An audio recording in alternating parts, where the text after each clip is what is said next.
ശ്രീകണ്ഠപുരം ശ്രീ മുത്തപ്പൻ ക്ഷേത്രം പ്രതിഷ്ഠാദിന മഹോത്സവം ആരംഭിച്ചു. ഏപ്രിൽ 8, 9, 10 തീയതികളിലാണ് പ്രതിഷ്ഠാദിന മഹോത്സവം നടക്കുന്നത്.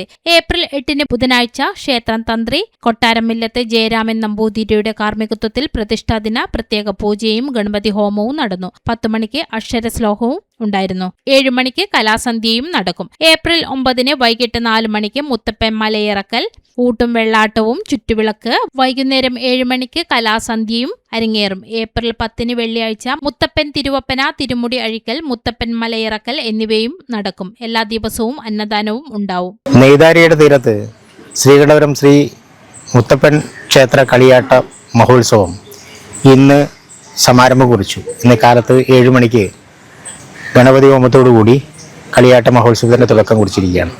ഇന്നും നാളെയും മറ്റന്നാളുമായി വിവിധ ആഘോഷ പരിപാടികളോടുകൂടി മുത്തപ്പൻ കളിയാട്ട മഹോത്സവം നടന്നു വരികയാണ്. ഇന്ന് വൈകുന്നേരം കലാസന്ധ്യ, നാളെ കാലത്ത് വീണ്ടും ചടങ്ങുകളും ഉത്സവാഘോഷങ്ങളുടെ ഭാഗമായി കലാസന്ധ്യയും ഒരുക്കിയിട്ടുണ്ട്. അതുപോലെ വരുന്ന ഭക്തജനങ്ങൾക്ക് മുഴുവൻ ആവശ്യമായിട്ടുള്ള ഭക്ഷണ സൗകര്യങ്ങൾ, അടിസ്ഥാന സൗകര്യങ്ങളൊക്കെ വളരെ വിശദമായിട്ട് സംഘാടക സമിതി ഒരുക്കിയിട്ടുണ്ട്. മുഴുവൻ ഭക്തജനങ്ങളെയും ഈ 3 ദിവസങ്ങളിലും ആഘോഷ പരിപാടികളിലും ആചാരാനുഷ്ഠാനങ്ങളിലും എല്ലാം പങ്കാളിത്തം ഉറപ്പുവരുത്തുന്നതിന് വേണ്ടി തയ്യാറാവണം എന്നാണ് വിനീതമായി സംഘാടക സമിതിക്ക് വേണ്ടി അഭ്യർത്ഥിക്കാനുള്ളത്. മുഴുവൻ ആളുകളെയും സന്തോഷപൂർവ്വം നെയ്താരയുടെ തീരത്ത് ഈ ഉത്സവാഘോഷത്തിലേക്ക് ക്ഷണിക്കുകയാണ്.